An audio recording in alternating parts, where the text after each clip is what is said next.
dia a todos. Estejamos em paz neste dia 2 de maio de 2012. Vamos iniciar nossa reunião com a leitura da mensagem de número 151 do livro Fonte Viva, intitulada Maledicência. Ela está baseada na Epístola de Tiago, capítulo 4, versículo 11, que diz o seguinte: Irmãos, não faleis mal uns dos outros. Quem fala mal de um irmão, fala mal da lei e julga a lei. E se tu julgas a lei, já não és observador da lei, mas juiz.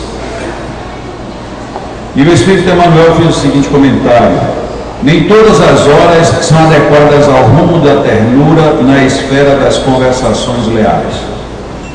A palestra de esclarecimento reclama, por vezes, a energia serena em afirmativas sem indecisão. Entretanto, é indispensável o grande cuidado no que concerne aos comentários posteriores. A maledicência espera a sinceridade para turvar-lhe as águas e inutilizar-lhe esforços justos. O mal não merece a coroa das observações sérias. Atribuir-lhe grande importância nas atividades verbais é dilatar-lhe a esfera de ação. Por isso mesmo, o conselho de Tiago reveste-se de santificada sabedoria.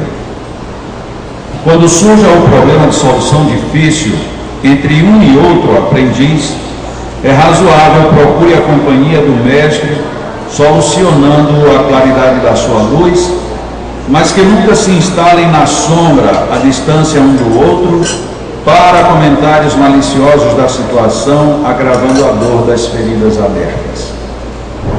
Falar mal na legítima significação será render homenagem aos instintos inferiores e renunciar ao título de cooperador de Deus para ser crítico de suas obras. Como observamos, a maledicência é um toque sutil que pode conduzir o discípulo a imensos disparates. Quem sorva semelhante veneno é, acima de tudo, servo da tolice, mas sabemos igualmente que muitos desses tolos estão a um passo de grandes desventuras íntimas. Quem de nós já não aprendeu desde a infância que não devemos falar mal um do outro? Todavia, na maioria das vezes, quem nos orienta a isso termina falando mal um dos outros até para poder dar um exemplo. E a força da frase fica perdida em si mesma. Não fale mal do outro, mas você viu como é que aquela pessoa está vestida? E aí já começa tudo. A maledicência gera fofoca, a fofoca gera maledicência. O comentário impróprio é maledicente. E a maledicência em si faz com que tudo, por mais correto que seja, se torne mal, estragado, perdido e perverso. A maledicência, por isso mesmo, ela pede ponderação. Muitas pessoas, muitas vezes nós, imaginamos que simplesmente ficar calado num determinado momento já seria o suficiente para barrarmos a marcha da maledicência. Mas a maledicência ela tem que ser enfrentada tanto em não se pronunciar, ela não vibrar na sua direção, como também dar ensejo para que ela mude de rumo. O que acontece, o que faz, qual é o papel de um ventilador na nossa vida? Não é de criar vento, porque o ventilador ele não cria um vento, ele simplesmente dá uma direção para o ar que está parado. Se esse ar que está estacionado estiver muito quente, o ventilador ele vai cumprir uma função que às vezes não nos agrada, que é a função de tornar o calor mais abrasante ainda.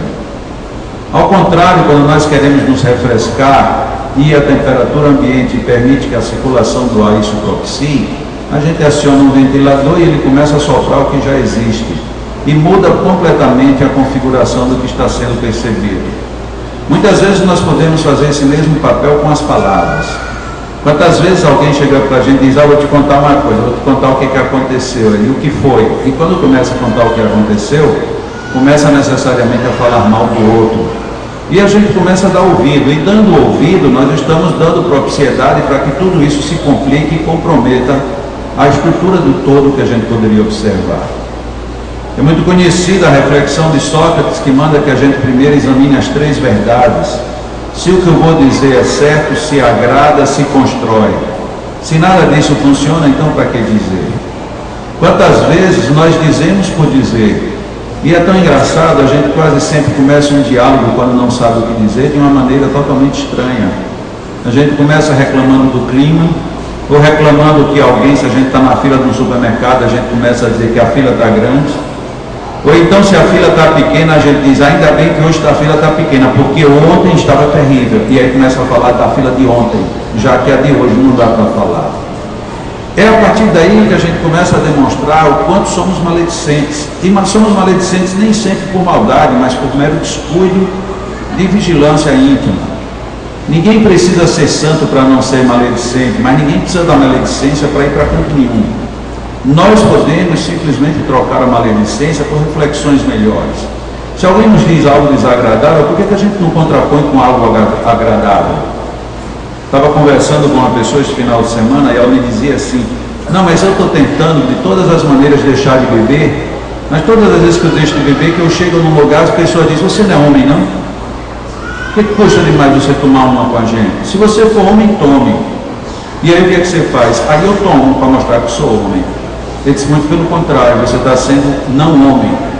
Porque você está mostrando que não tem personalidade. Porque se você tivesse personalidade, você poderia usar o mesmo argumento.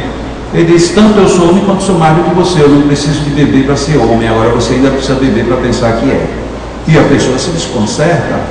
Por que eu tenho que dar asas para o que o outro maledicente está dizendo? Se alguém me provoca dizendo que eu não sou homem porque não faço alguma coisa errada, usando absolutamente o mesmo argumento, eu posso dizer que eu não preciso fazer nada errado para provar que sou homem. Mas nós cedemos muito facilmente para maledicência. Isto ainda é uma amostra de que o nosso progresso espiritual ainda está se fazendo. Demora, mas quanto mais a gente se demorar na maledicência, muito mais demorado ficará absolutamente tudo que a gente tem para fazer. Como é fácil a gente descartar o comportamento do outro dizendo que só quer ser santo. A gente diz isso e descaracteriza qualquer esforço, qualquer pessoa que queira se melhorar. Como que se a pessoa se melhorar não precisasse de esforços? Mas é tão simples a gente muitas vezes colocar um outro argumento bem mais rápido. Ah, esse médico que eu estou indo, esse médico não é bom. Por que ele não é bom? Ah, ele não é bom porque ele me atendeu mal. Peraí, mas você está perguntando, você está falando de uma pessoa que não sabe ter educação ou de um médico? Porque ele pode lhe atender mal e ser um bom médico, e outro pode lhe atender bem e ser um mau médico. O importante não é necessariamente analisar o fundo da questão, mas por que não colocar a questão no ângulo positivo? Às vezes é desconfortável sim a gente ficar recebendo a contestação.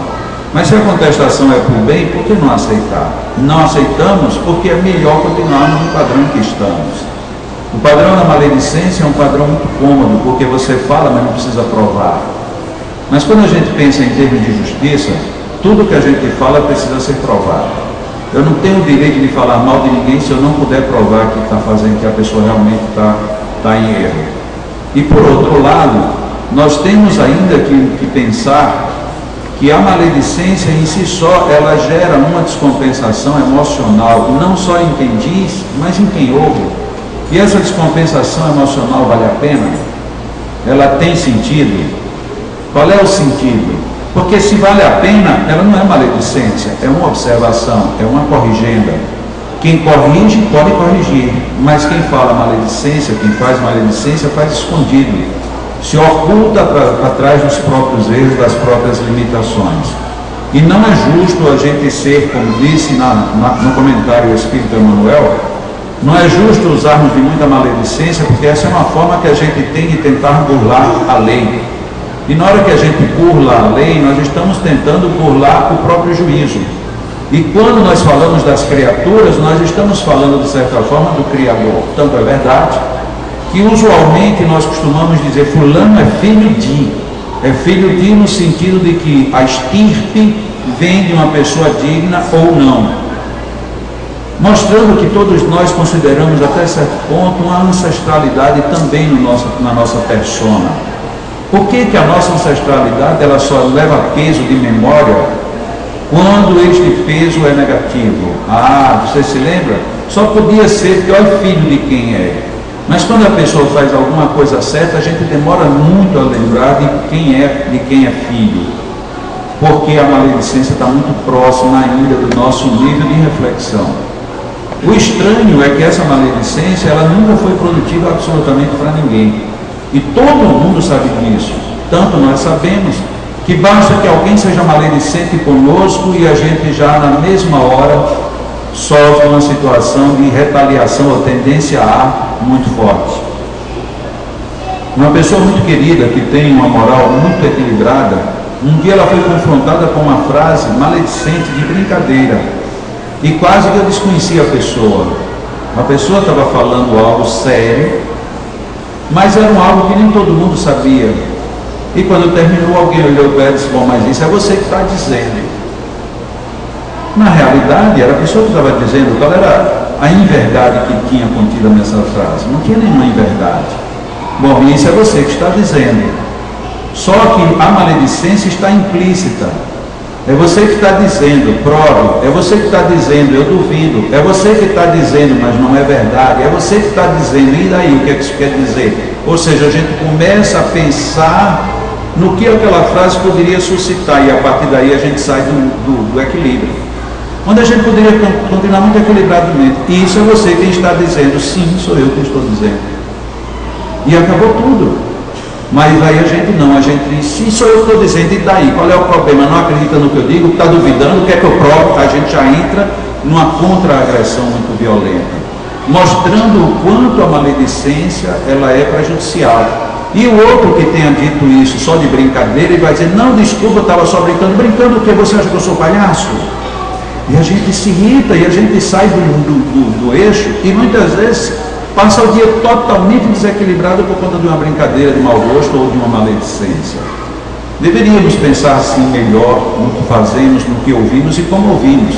Eu não posso conter que alguém me diga alguma coisa, mas eu posso controlar e educar a minha maneira de ouvir. Se alguém diz que eu estou magro, tudo bem. Se alguém diz que eu estou gordo, qual deveria ser a minha resposta? Tudo bem. Mas a gente cria padrões e que a gente fica preso sem nem perceber. Se alguém me diz que eu estou magro, eu digo obrigado. Se alguém me diz que eu estou gordo, eu digo é da sua conta. Ou seja, não teria nem diferença uma coisa nem outra, mas a gente estabelece padrões que nos despadronizam. E nessa falta de padrão, quantas vezes a gente perde boas relações? Tem pessoas que dizem com muita pouca propriedade para uma mulher, nossa, você engordou. E ganha um inimigo, ou então ganha aí dormir no sofá, ou essas coisas da natureza, por conta de uma brincadeira de maledicência. Então, se isso é irritante, para que dizer, para que fazer? A não ser que você esteja querendo dominar o outro. Que a maledicência ela é perigosa quando alguém usa da maledicência para exercer domínio sobre o outro. E quantas pessoas fazem isso? Sabendo que você se irrita com uma determinada situação, você faz. Eu tenho uma pessoa muito querida, que o pai dela não suportava que ninguém tirasse nada do prato dele. Mas aí de repente ele tinha a melhor comida no prato dele. Ela ia lá e tirava um pedaço. Ele disse, pois então fique com todo. Ou seja, você usava a maledicência para irritar e alcançar o que você queria. E o outro, sem perceber, entrando na onda, perdia o que mais gostava, achando que estava sendo muito equilibrado. Qual é a vantagem da maledicência? Nenhuma. O pior é que a gente gosta disso, né? Tanto que se você quiser tentar fazer um quadro de humor sem maledicência, praticamente ninguém vai rir. Porque a risada está, parece que, escondida por trás da peça que a gente pregou em alguém. E quando alguém se irrita, aí fica mais engraçado ainda, para quem está de fora. Mas para quem está de dentro é terrível. Porque a gente está julgando e mais do que isso, a gente está condenando as pessoas às reações que são esperadas na maledicência e que são inesperadas em algumas criaturas. Temos alguns avisos. Nossa, João deixou aqui uma carta. Eu vou ler a carta que João deixou aqui. As pessoas que fizeram um seminário de paz agora no mês de abril Procurem João se quiserem iniciar o tratamento. Eu acho que a maioria conhece João, né? Ele colocou aqui, procure João, porque ele acha que todo mundo já sabe quem é João, é aquele ali, ó. Pronto, ali está João. Lá na entrada tem umas trutas, umas caixinhas muito bem feitas, que foram preparadas pelo pessoal do Dojo, que é o nosso setor de o que nós trabalhamos com os jovens aqui da Redondeza, e trabalhamos o Karatê, e já foi dito aqui algumas vezes que eles vão agora em junho para o Piauí, que vai ter um campeonato mundial. E como a juventude do Dojo, o Leandro não tem nenhum patrocínio para o Dojo, para a luta do Karatê deles. Eles também, nenhum deles é patrocinado por ninguém. E para eles irem, eles precisarão se movimentar. Então eles fizeram as trutas, segundo me disseram, de primeiríssima qualidade, daquelas que dá gosto de comer, não é uma truta qualquer. E colocaram ali numa caixinha bem encaprichada, para as pessoas até ficarem com a lembrança de terem colaborado com o Dojo. E dentro de cada caixinha tem 2 trufas por R$5. Se alguém achar que está barato, pague 10, porque ajudará mais. E se alguém que achar que está caro, pague assim mesmo, porque estará ajudando os jovens daqui de Parnamirim que participam do Dojo. Inclusive a jovem que estava ali vendendo é uma das judocas, ou uma das karatecas que irá para o Piauí e muito provavelmente trará medalhas para o Rio Grande do Norte, para o Brasil e obviamente para o Léo. E tem mais 3 a 4 avisos aqui bem rápidos para as pessoas que estão fazendo tratamento.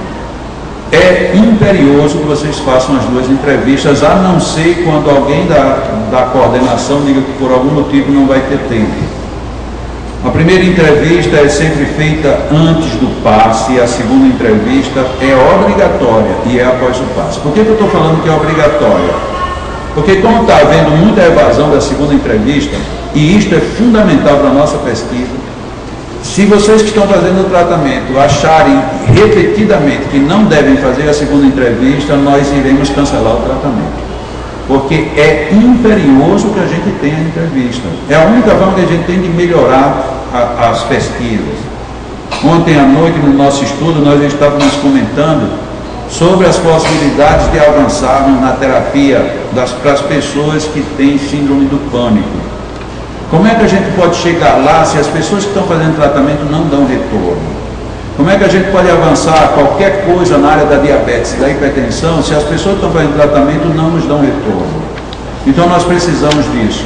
E se por acaso alguém não quer dar o retorno, então nós vamos colocar outras pessoas, porque tem muita gente que gostaria de vir fazer tratamento, mas não tem espaço. Nós só temos 35 atendimentos numa cabine. E temos o restante que só pode ir no máximo até 80 na outra. Se as pessoas não derem a entrevista, estarão se boicotando e ao mesmo tempo boicotando o nosso trabalho. Então, nós pedimos encarecidamente, façam as 2 entrevistas, porque será super desagradável nós temos que simplesmente substituir porque a pessoa não quer fazer a entrevista. A outra situação é que muitas pessoas, é força de expressão, algumas pessoas dão nome, se inscrevem, e depois desaparecem. Ou ficam na lanchonete, ou vão lá para o brechó, ou vão andar, ou vão lá comprar flores. Não participam em nenhum momento da parte do evangelho, da parte do comentário.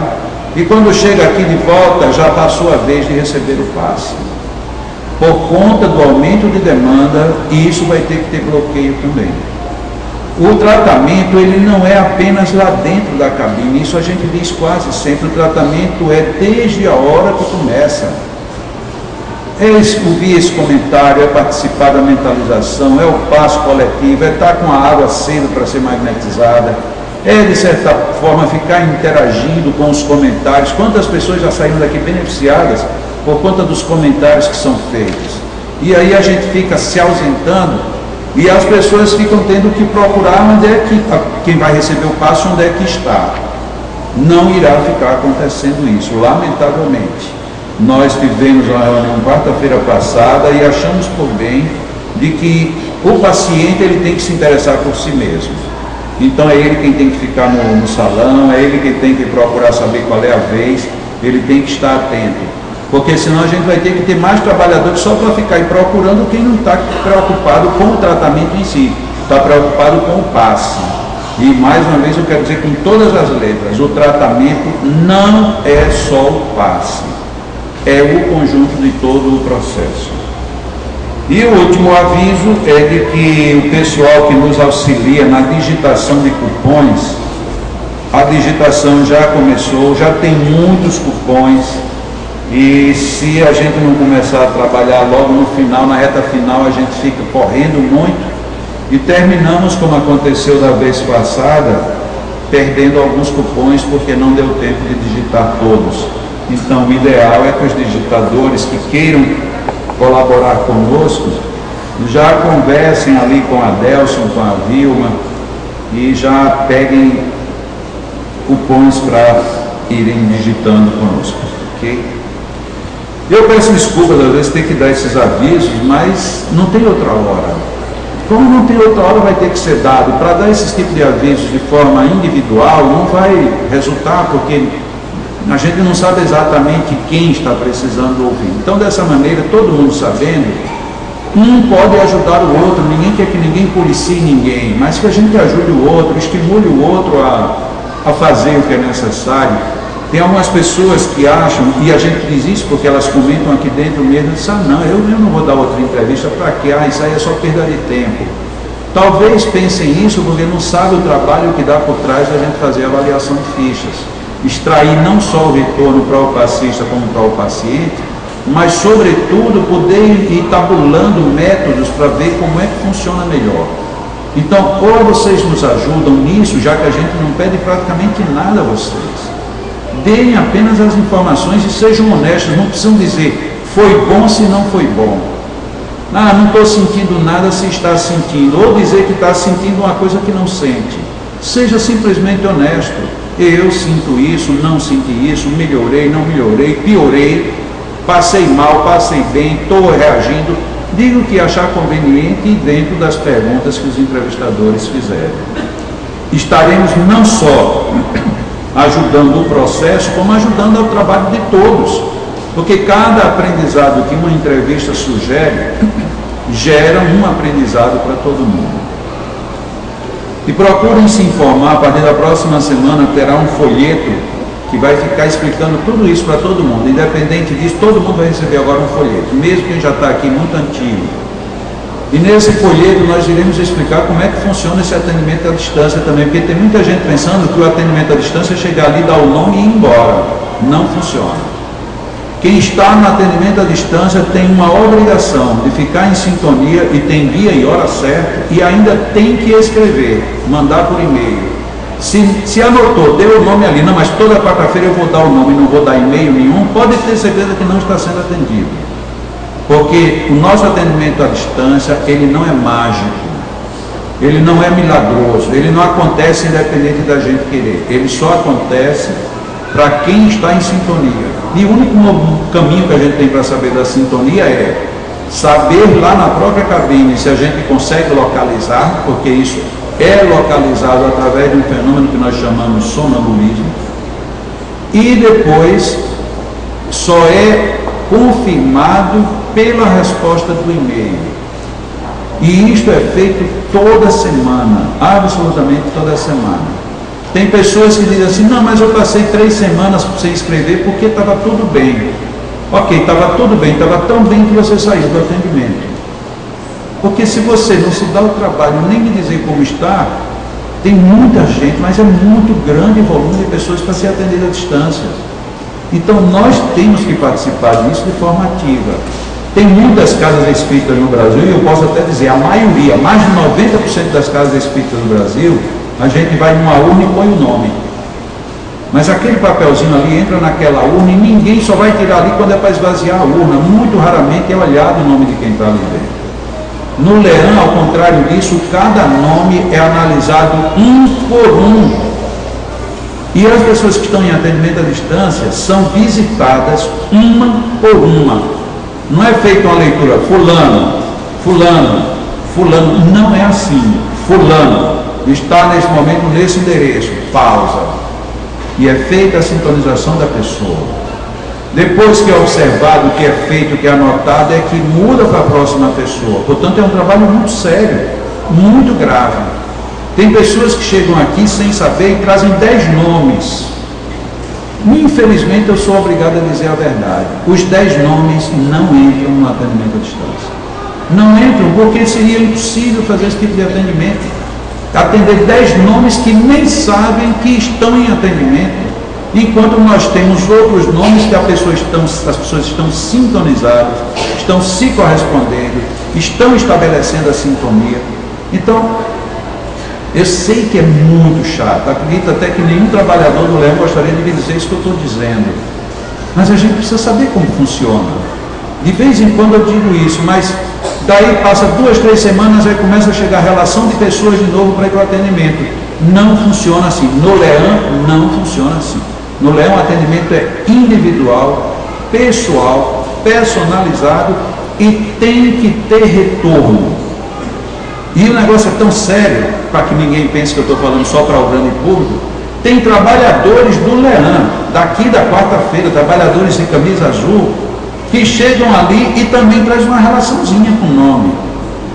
E ninguém sabe mais nada depois. Eles dão o nome, às vezes não tem nem quem trouxe o nome. E não volta nunca mais nenhuma informação. Na semana seguinte, não estão no atendimento, porque tem que ter retorno. Pode ser amigo de Dona Dagmar, amigo de Jacó, amigo de João, amigo de Neumann, pode ser amigo de quem for. Porque a questão não é de amizade, é de você estar em sintonia ou não estar em sintonia. O atendimento à distância, ele se dá por sintonia. Nós temos que estabelecer a sintonia.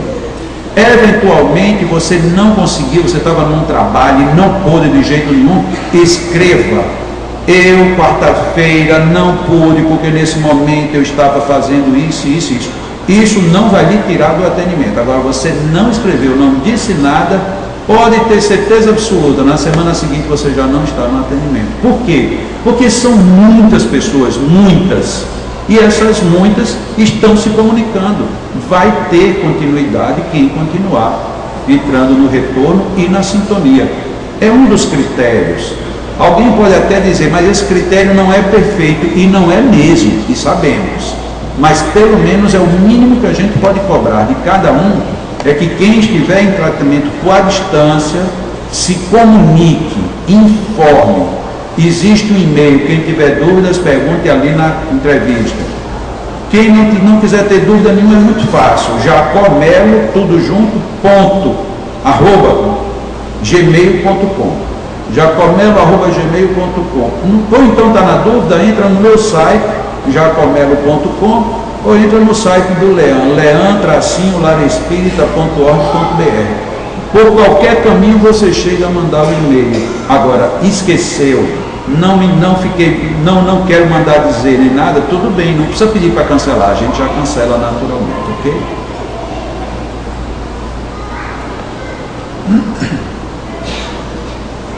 Vamos ver se a gente consegue agora, depois disso tudo, relaxar, né? Alguém com muita razão deve dizer, como é que Jacó faz tudo isso, depois agora quer que a gente relaxe, pense em Deus. Agora é hora do sacrifício, vamos pensar em Deus. Vamos pensar em Deus, vamos pedir a Ele que nos dê força, vamos chamar os nossos magnetizadores, vamos fazer aqui uma vibração hoje aqui bem objetiva por conta do tempo. Hoje foi bom porque a cada 2 meses, na primeira quarta-feira de 2 em 2 meses, nós temos uma reunião mediúnica. Então agora de manhã já tivemos uma reunião mediúnica, então no mínimo temos aqui vários espíritos que estão ainda no clima para nos ajudar, para nos auxiliar. Aquelas pessoas que têm uma boa percepção fluídica, até mesmo uma dupla vista, uma vidência, deve ter percebido que hoje o nosso ambiente tem uma coloração diferente, uma energia diferente, por conta dos benfeitores que vêm mais objetivamente nos auxiliar, nos trazer notícias, nos trazer informações sobre como melhorar todo o nosso processo, que tipo de fluidos, que tipo de padrões energéticos devemos usinar. Confiemos que Deus está em nós, está conosco, como já nos asseverou Jesus, e comecemos a receber os fluidos do mundo espiritual dos nossos magnetizadores, fazendo um Pai Nosso lentamente, e eu vou pronunciando, E procuremos, à medida que o Pai Nosso for sendo desenvolvido, que vibremos cada uma das frases, procurando extrair o espírito da mensagem do Pai Nosso. Pai nosso que estais nos céus, santificado, Senhor, seja o vosso nome, aqui, agora, hoje, amanhã e sempre.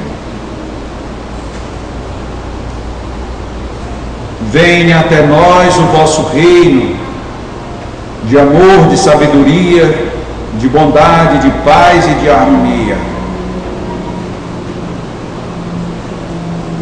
Seja feita, Pai amado, a vossa vontade, e que tenhamos o discernimento de aceitá-la e de vivê-la com grandiosidade. E que a vossa vontade seja feita tanto no céu como na terra, como no mundo exterior, como no nosso mundo íntimo.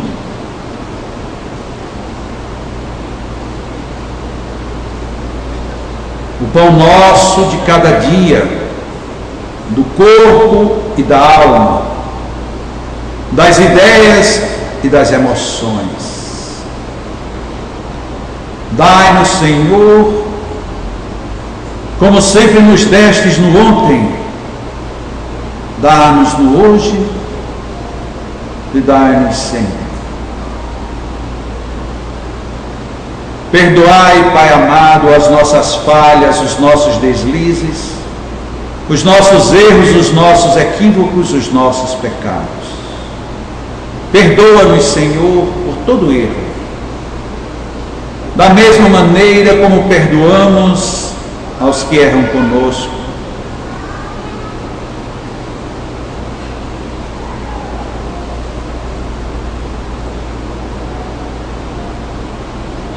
Livra-nos de praticarmos o mal, indicando-nos sempre o caminho do bem.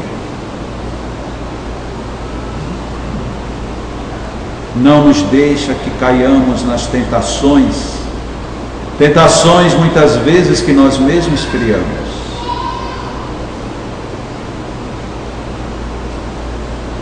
E ajuda-nos a sermos bons, como bons foram os exemplos do bom Jesus, que nos mostrou o verdadeiro caminho, que nos trouxe a verdade e nos perpetua a vida em teu nome.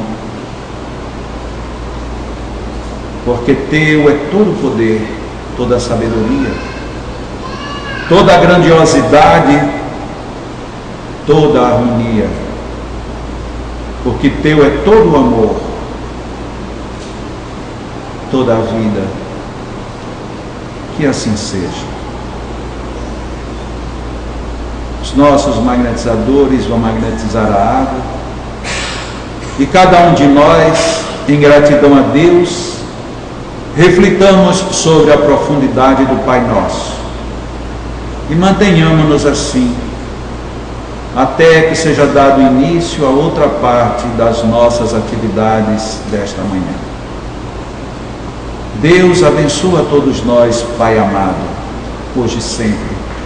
Que assim seja.